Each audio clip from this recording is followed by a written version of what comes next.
Hey guys, welcome again to my YouTube channel टेका learning. ये paper आपका है नॉलेज एंड कैरिकुलम और इसमें हम पढ़ाएंगे कैरिकुलम। ठीक है, तो इसमें आपको बताएंगे कैरिकुलम के क्या मीनिंग होती है, डेफिनेशन, इसकी नीड एंड इम्पोर्टेंस और वेरियस ऑब्जेक्टिव्स इन स्कूल। ठीक है, ये आपको इस वीडियो में मिलेगा। तो अगर आप ये वीडियो देखते हैं तो प्लीज़ हमारे चैनल को सब्सक्राइब ज़रूर करें और अगर आपको वीडियो पसंद आती है तो इसे लाइक, कमेंट और शेयर भी ज़रूर करें। तो चलिए वीडियो स्टार्ट करते हैं। कैरिकुलम कैरिकुलम का मीनिंग है, कैरिकुलम को लैटिन भाषा के क्यूरे शब्द से लिया गया है जिसका अर्थ होता है रेस कोर्स। कैरिकुलम वह मार्ग है जिस पर चलकर छात्र अपने उद्देश्यों को प्राप्त करता है। मीन्स देखिए क्या होता है कैरिकुलम, क्या होता है और सिलेबस क्या होता है। सिलेबस पहले एक बार छोटा सा रिव्यू में दे देती हूँ आपको। सिलेबस बस वो होता है जो आप एक साल में पढ़ते हैं, जो भी आपको टीचर बताता है और उसमें सिलेबस में आपके जो टॉपिक होते हैं आपको बस वही पढ़ना होता है, वो आपका सिलेबस हो गया। लेकिन कैरिकुलम एक विस्तृत एरिया है ना, एक वाइड एरिया है। बिकॉज कैरिकुलम सिर्फ आपका सिलेबस नहीं होता है, उसके अतिरिक्त जो आप अदर कैरिकुलर एक्टिविटीज़ करते हैं वो सब उसमें आ जाता है। जैसे कि टीचर ने जो आपको पढ़ाया वो भी उसके अंदर आ गया, और जो आप खेल कूद करते हैं, लाइब्रेरी में जो पढ़ते हैं या बाहर जो भी आपको सीखते हैं वो सब आपका क्या आ जाता है, कैरिकुलम के अंतर्गत आता है। ठीक है, तो अब इसको और मीनिंग जो है वो भी देखते हैं, तब आपको ज़्यादा अच्छे से क्लियर हो जाएगा। कैरिकुलम अध्ययन पर पाठ्यक्रम वह पाठ्यक्रम है जो विषयों के ज्ञान की सीमा निर्धारित करता है। ठीक है, मतलब विषय के ज्ञान की सीमा को निर्धारित करता है। कैरिकुलम में जीवन के अनुभवों, विचारों, क्रियाओं को शामिल किया जाता है जो बच्चा स्कूल व स्कूल के बाहर पुस्तकालय, बगीचों, खेल के मैदानों से प्राप्त करता है। मतलब क्या है कि कैरिकुलम में क्या आता है, आपने अपने जीवन में जो भी अनुभव किए हैं, जो विचार, जो क्रियाएं आपने की हैं, वो सब कुछ आपका कैरिकुलम में आ जाता है। उसके अतिरिक्त आप जो स्कूल में जो कुछ भी सीखते हैं, स्कूल के बाहर जो कुछ भी सीखते हैं, पुस्तकालय में आप जो पढ़ते हैं, जो कार्यक्रम करते हैं, जो बगीचों में आप जाते हैं, मतलब तो वहाँ पर जो आप चीज़ देखते हैं, जो अनुभव करते हैं, जो आपके विचार होते हैं, या खेल के मैदानों में जो भी आप प्राप्त करते हैं एक्सपीरियंस, वो सब आपका कैरिकुलम में आ जाता है। अब डेफिनेशन देख लेते हैं। तो पहले आपके है H Robert pack and W Walter. इन्होंने कहा है पाठ्यक्रम शैक्षिक अनुभवों का योग है जो बच्चों को स्कूल से प्राप्त होता है। ठीक है, नेक्स्ट आपका है कलाकार के हाथ में वह पाठ्यक्रम एक साधन है जिससे वह पदार्थ को अपने आदर्शों के अनुसार अपने स्टूडियो में चित्रित करता है। मतलब कलाकार कौन हो गया, शिक्षक।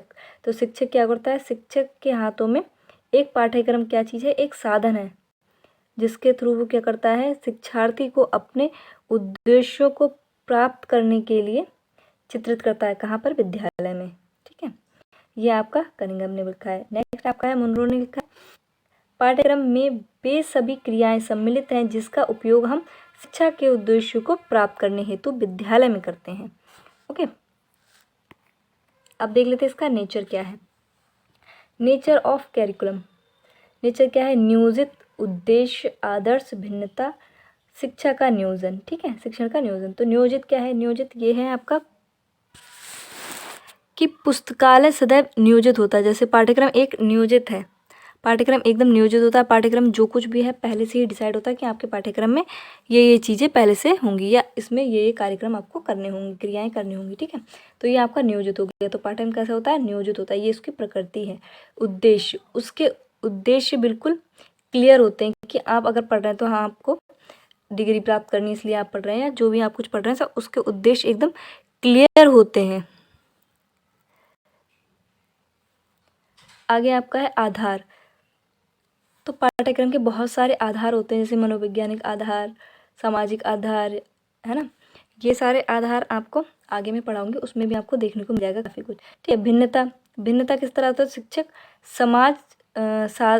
समान सिखाता है। मतलब शिक्षक जो है सबको समान सिखाता है, लेकिन बच्चे क्या होते हैं, बच्चे अलग अलग सीखते हैं। जैसे कि एक क्लास ले लेते हैं, अगर एक क्लास में एक टीचर ने कुछ भी पढ़ाया तो हर बच्चे को उस हिसाब से समझ में नहीं आता है।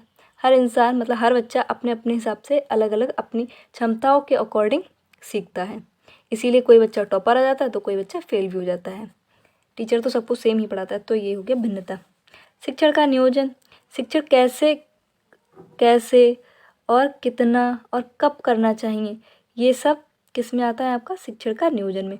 उसको पता होना चाहिए कि टीचर जो है उसको मालूम होना चाहिए कि हमें किस मेथड से पढ़ाना है, या जो बच्चे वीक है हमें उनके लिए क्या मेथड यूज करना है जो वो बाकी बच्चों के साथ पढ़ सकें। तो ये सब चीज़ें आपको क्या कहलाती हैं, शिक्षण का नियोजन होता है। तो ये इसकी नेचर है, ठीक है, कैरिकुलम की नेचर है, नियोजित करना, उद्देश्य, आधार, भिन्नता और शिक्षण का नियोजन। ठीक है, नीचे पॉइंट्स मैंने लिख दिए, आप थोड़ा थोड़ा इसमें से समझ भी पाएंगे, है ना, मतलब इसको पढ़ लेंगे तो आपको पूरी बात समझ में आ जाएगी।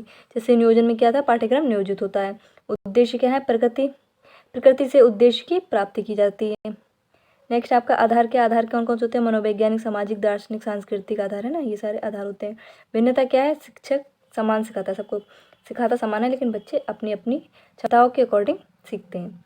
शिक्षण का नियोजन, शिक्षण कैसे कम कितना और कैसे मेथड करना है वो सब बताता है, राइट। अब देख लेते हैं need and importance of curriculum.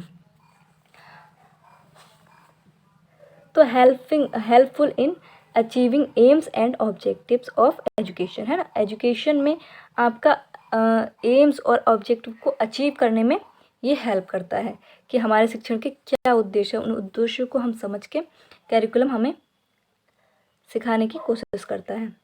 Helpful in increasing knowledge, उससे क्या होता है, हमारी नॉलेज इंक्रीज होती है। Helpful in selection of efficient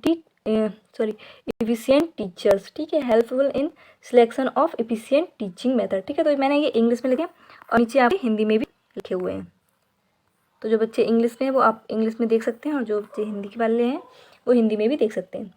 शिक्षा में लक्ष्यों का उद्देश्य को प्राप्त करने में सहायक है ना, ज्ञान बढ़ाने में सहायक है, कुशल शिक्षकों को चयन में सहायक है। कैरिकुलम के थ्रू ही हम चेक कर सकते हैं कि कौन सा शिक्षक सहायक, मतलब कौन शिक्षक जो है कुशल है और नहीं है। प्रभावी शिक्षक पद्धति के चयन में मदद करता है, मतलब हमें कौन सा मेथड यूज़ करना है अपनी शिक्षा प्रणाली में, ये भी हमें कैरिकुलम के थ्रू ही पता चलता है। लोकतांत्रिक मूल्यों के विकास में सहायक, क्योंकि हमें नॉलेज हो जाती है तो हमें पता है कि हमारे कौन कौन से मूल्य हैं जो हमें यूज़ करते हैं। एक पढ़ा लिखा इंसान अलग ही पता लगता है ना, तो ये सब चीज़ें आपको कैरिकुलम में मिल जाती हैं।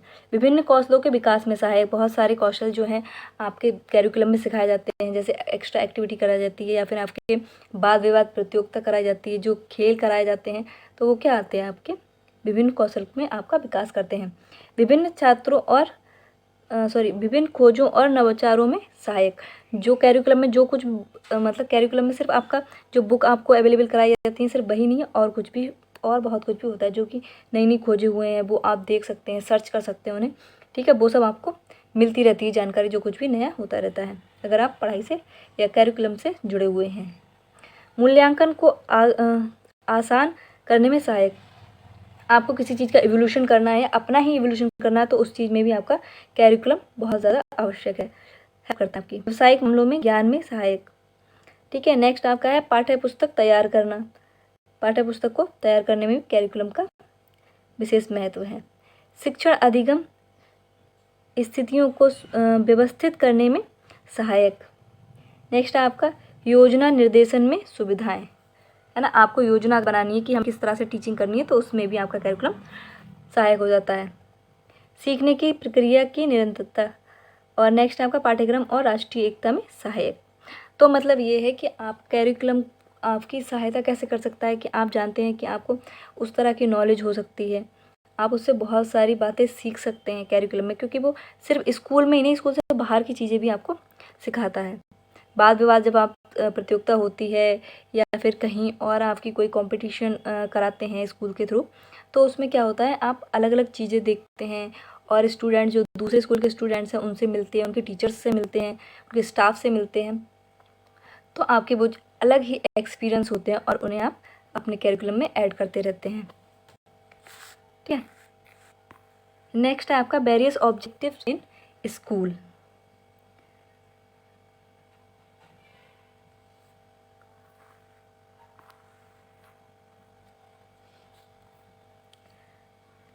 तो इसमें क्या होता है, बालक में ज्ञान की प्रवृत्ति का विकास, करना। ठीक है, बालक में क्या करते हैं, ज्ञान की प्रवृत्ति का विकास करता है। बालक की आंतरिक शक्तियाँ प्रतिभा को उजागर करना, बालक को क्या करता है, जो उसकी आंतरिक शक्तियाँ हैं उनको उजागर करता है। जैसे जिसके थ्रू टीचर जो हमें पढ़ाता है वो देखता है हमें कौन कौन सी हमारी कमजोरियाँ हैं या फिर हम किस में सक्षम हैं, कौन सी हमारे अंदर प्रतिभा है, तो वो हमारे अंदर टीचर ही निखारता है ना। हमारे जो कैरिकुलम एक्टिविटीज़ हमें कराई जाती हैं उसके थ्रू ही वो पता करते हैं। जैसे हमें कोई असाइनमेंट दिया गया उसके थ्रू हमें, तो अगर हमने उसमें अच्छा किया तो टीचर को पता चल जाएगा हाँ इस बच्चे ने अच्छा किया और ये अच्छा कर सकता है इसमें। तो हमारी प्रतिभाएं जो हैं हमारे टीचर्स या हमारा कैरिकुलम ही निखारता है। बालक की मानसिक क्षमताओं का विकास करना, तो वो भी इसी तरह से है कि अगर कोई बच्चा वीक है तो अलग अलग मेथड से उसे पढ़ाकर उसकी मानसिक क्षमताओं को जो है इंक्रीज किया जा सकता है। बालक का नैतिक एवं चारित्रिक विकास करना, तो कैरिकुलम के थ्रू ही हमारा नैतिक और चारित्रिक विकास होता है। बालक का सांस्कृतिक विकास करना, कि हमारी कौन कौन सी संस्कृति हैं, हमारे कौन से धर्म हैं, हमारी कौन कौन सी हेरिटेज हैं, हम उसको संभाल लें, कैसे उसमें क्या किया जा सकता है, कौन से नियम हैं, कानून हैं, सभी चीज़ें कैरिकुलम के थ्रू ही पता चलती रहती हैं। बालकों का बहुमुखी या चतुर्मुखी विकास करना, मतलब हर तरह से, चाहे शारीरिक हो चाहे मानसिक हो, सब तरह का विकास करता है हमारा क्या कैरिकुलम।